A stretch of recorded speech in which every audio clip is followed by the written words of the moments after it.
It's a Friday where two big Bollywood releases, of course, have hit screens. There's Mohenjo-daro and there is Rustom, of course. So Shilpa, you've watched both films. Which one would you say people should go and watch first? I always feel when there's like no gun that's put to your head. Neither's always a good option, and I'm sure you people have heard that that's a very wise option to go with. But let's start off with Rustam because we saw that yesterday, That's right? right, that's so right. so that's the only reason we're starting off with Rustam, at least for me. That's right. But Lasses, what did you think? When I saw the trailer, I found it a little garish, but I thought perhaps the color correction of the trailer has just gone wrong, and I felt a little more sympathetic towards Rustam, as many stars felt. Everybody promoted it, and when I went in, it was a slightly different story for me. But let's start off with you. I saw the trailer and I said, okay, it has the whole retro feel to it. And of course, the story is based on the Nanavati murder as well. And I'd read about it and I was curious to know how these guys could have, gone about it and what is it that, they would have done differently. I was just curious. First thing that sort of made me want to go and watch the film was curiosity. Right. So I did go watch the film out of curiosity, but, I expected more somewhere. Somewhere the film didn't work for me on various levels. One was, of course, the plot. Secondly, of course, the screenplay. Thirdly, the I think the roles which everybody acted out could have been done much better.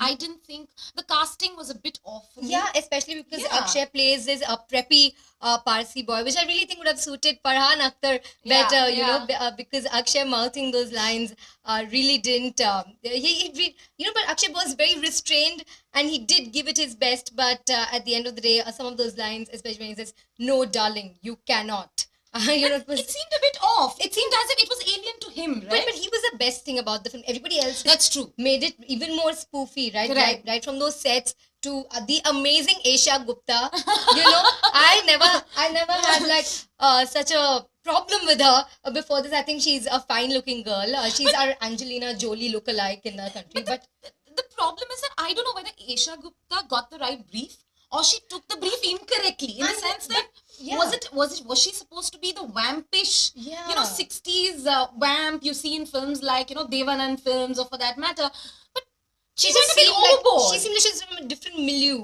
That's right. Which is why the role of a director comes in and draining in an actor. I don't understand why he didn't call cut at the first scene of hers, and she just like kept blowing it up out of proportion. That's right. Director Tinu Suresh Desai, I think, has done a terrible job with Rustam. It's a great story, and you have Akshay Kumar at the helm of affairs. Like, you could really have gone somewhere with this story. As you said, I mean, correctly, I think Akshay is the only good thing about the Yeah. film.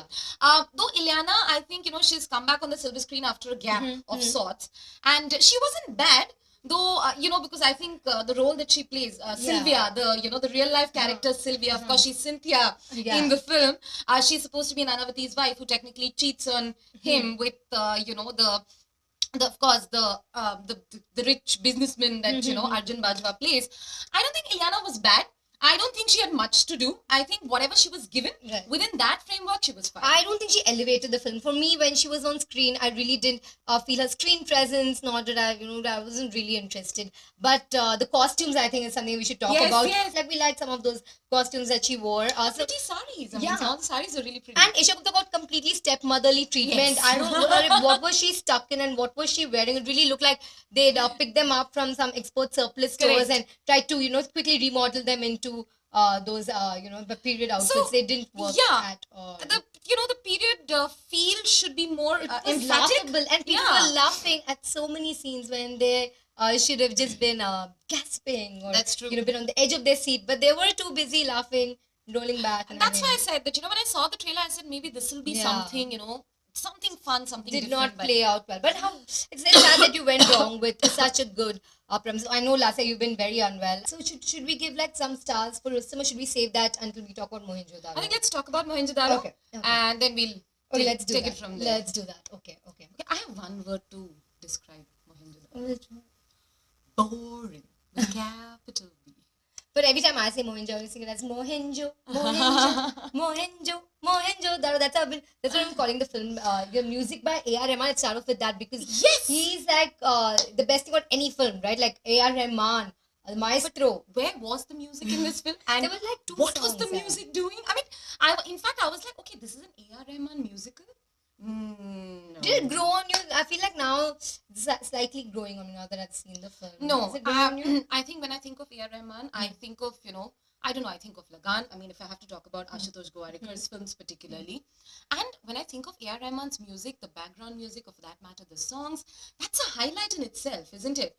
Mohenjo-daro, Yeah, the background music was terrible it because was jarring. because I couldn't believe this was A.R. Rahman. Which was, I waited till the end credits and I was Hmm. like, oh my god, it is A.R. Rahman. And there was Yeah, nothing you more to waited it. Yeah. just to double check. Yes, and Is it really A.R. Rahman? Yeah. And also check the choreography, which Yes. is also really sad because you have Hrithik Roshan, who's a fantastic dancer. He's one of the most good-looking men, and like you said, they made him look dirty. No, excuse me, you Yeah. take Hrithik Roshan in a Yeah. film. When I go to the theatre and I watch Hrithik Roshan on the big screen, he's a very good looking man, and I'd like to see that in. Okay, fine. Yes, there is something called authenticity of the character and But maintaining I don't all think of that. it involves, slathering on bronzer. Right, right. Or for that matter, some boot polish or something, I felt. Yeah, it was a bit racist. Yes, likely. It was a bit like, weird. It's like they, applied that boot polish again and again just to make him look like that. It was weird. But I was talking about choreography. How terrible was the choreography? I don't know. You have the best dancer in the industry, Was he Hrithik Roshan. injured while he was shooting it? Did he have 10 minutes to do these songs? I don't know. Quite possible. I think that's quite a possibility, it I seems. feel like we started off with like some slightly peripheral things, music, choreography, but what about the plot in general? Maybe we shouldn't go there, which is why we are talking about the peripherals. This is a film about Gaur Rakshaks, right? Yes. It is about Gau Mata, it is about the cow vigilantes of the Indus Valley civilization. Well, of course, we've studied in history books, Yeah. and if you want to sort of take a trip back, to the, what should I say, before Christ 2016, I think that's the Then- date. Yeah, if you want to take a trip back, then read those history books because it's very inauthentic, inaccurate. That's true. That's Very- true. As far as costumes and I Yeah. think, the setting and all of that, in any which way, it's a fictionalized story. So, of course, Ashutosh Gowarikar has the liberty to sort of, take poetic license, so to speak. Like, did you see like how her dress was slit right up? It was like Gigi Hadid. Ah, Yeah, it was. that's it, right. It was quite funny the way her and she was wearing some very heavy crown of sorts. Yeah, And but very- I don't know. I mean, poor That's Pooja Hegde. Hegde. Yeah, that's Pooja Hegde. Pooja Hegde has has a role to play in which she has nothing to say. She has nothing to do, and she's supposed to be this divine spirit who's who's imbued with the divine spirit. But she says nothing. She does nothing. They could have given us something to work with. I'm unable to dissect this film because I'm a little lost about the plot. Half an hour into the film, I'm thinking, what is the conflict? Then after that, okay, there's some slight conflict that crops up. But then Hrithik, I feel like every time there's a fight, he first gets pummeled. Yeah. And then he suddenly comes back with some strength. And let's remember, like, he was getting pummeled by like a Hulk, like, I don't know, they're saying. That's Or like right. there's some actual cavemen who come and beat him up, beat the shit out of him. And then suddenly he just bounces back. It's not even like an intelligent move or it's not like a clever thing that he does. Remember when the film started, I said something. I said, this looks like a documentary. Right. It's not. It's not. Let's not insult documentaries. No, but he starts off with him as a crocodile hunter, That's of course. true. That's true. And the visual effects. I'm not sure who would have these kind of visual effects, which actually are apparent enough that okay, a lot of work has been done. When you see visual effects on screen, you should go wow. You shouldn't be like, oh, that's bad. That's the lighting tacky. isn't. Yeah, That's that really is- yeah, tacky. yeah. It didn't work for me. Especially when Indians are responsible for the fantastic Absolutely, visual effects absolutely. in the films across the world. And then you go gaga about it, and then you're like, wow, that really was stunning. But here, no, it didn't work for me. And the film ends at about 2 hours 30 minutes, right? That's and right. then It's after, 2 hours 30, 45 and minutes. then after that, what happens? There's a great There's a deluge. deluge. Yeah. Okay, we didn't know. Okay, yeah. Spoilers, yes, but We didn't like synchronize that, but there's a deluge, and it's a delusional. and we were left wondering as to What is going okay, did the on? film just end? Yeah. Oh no, there's more. Oh my god, the documentary continues. And Kabir Bedi strangely looks like Jesus Christ. No, as a Yeah. villain, I was actually on Kabir Bedi's side. I somehow wanted Hrithik to be killed in this film because I thought the film would be over by then. Yeah, you know? that's true. And And this we is a actually different thought the story. film was over, and then it wasn't over, and there Yeah. was more. And from Sindhu Mata, we have traveled all the way to Ganga Mata. Yeah. That's the- But एक चुटकी सिंधु माता की कीमत तुम क्या जानो लास्य क्या?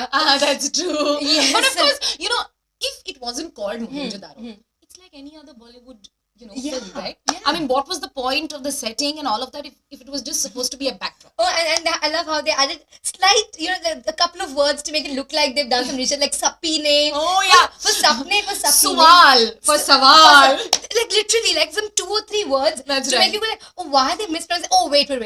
Authentic. Oh, for God's sake. But of course, you also have the dancing girl figurine in the end, Right in the end, right? just to establish the fact that they've done their research, baby. They're in top form. Oh, we have to mention the unicorn. Hrithik Roshan has sees a unicorn in his dream. Then he goes on a quest to find this unicorn. No kidding, right? And there is that's historically accurate because in Mohenjo-daro they recovered some seals with some images of the unicorn. Okay. But here it seemed more like a James Potter stag kind of relation, wasn't it? I almost thought maybe it's his dad. No, It's a I just unicorn. said, initially I thought, okay, maybe this is some reincarnation story. When he said, I know this place, I have been to this place before, I said, oh my God, we are going back to Madhumati, the era of Madhumati, where it all started, the reincarnation in Bollywood. I But want to watch thankfully, Madhumati now. Isn't that better? of Maybe course, they should oh watch- yes, please Yeah, watch watch Madhumati. I think far better film. And if, say for example, you don't want to watch Madhumati, you can always catch Om Shanti Om. But Mohenjo-daro, I think just give it a miss. Give it a miss. I don't think Hrithik Roshan is like having it really right for him as of now. Bang Bang 2 years back, I'm not even seeing and Bang then Bang. the film was made on a very high budget, though it What was did the well. scale? What did you think about the scale? It didn't really impress me with the kind of opulence that I'd seen before from Ashutosh Gwarikar, I think it right? fell flat. It fell flat. To be very honest, Scale was the only thing I had the going scale for it, was and the that only also. thing. Yeah, I that mean also- that sort of fell flat. So Shilpa, given a choice between Rustom and Mohenjo-daro, which would you rather watch? Like, Okay, which is which is less torturous?